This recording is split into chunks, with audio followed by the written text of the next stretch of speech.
સેંજર ગામેથી દીકરીને તેડીને પરત ફરતી બોલેરો કાર અકસ્માતે પલટી મારી જતા 23 લોકો ઈજાગ્રસ્ત।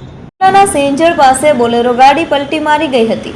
પાલિતાણાના ગંઢોળ ગામેથી દીકરીને તેડવા આવેલા બોલેરો ગાડી પલટી મારી ગઈ હતી।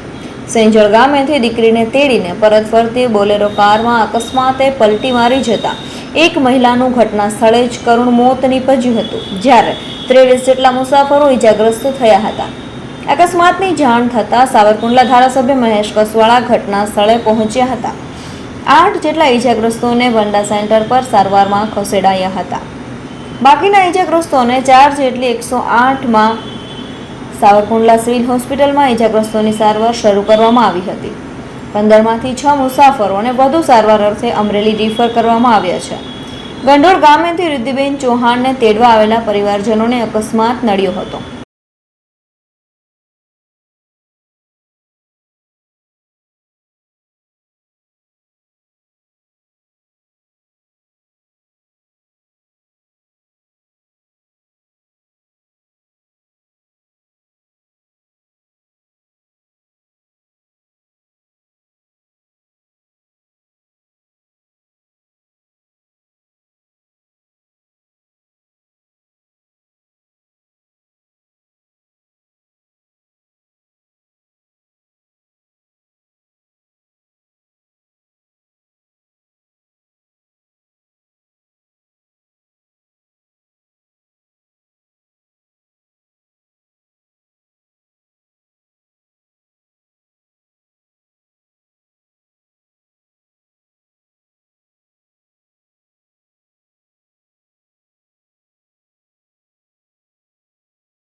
બેન હું નામ ના હું ઘટના બની હતી બેન હું ઘટના હું બની હર્યું છે તેડવા આવ્યો હતો હા હેડ લઈ હા પલટી ખાઈ ગયો 1 કિલોમીટર હાલ્યું ત્યારે બોલેરો કેટલા જણા ભાગ્યો હતા અંદર કેટલા?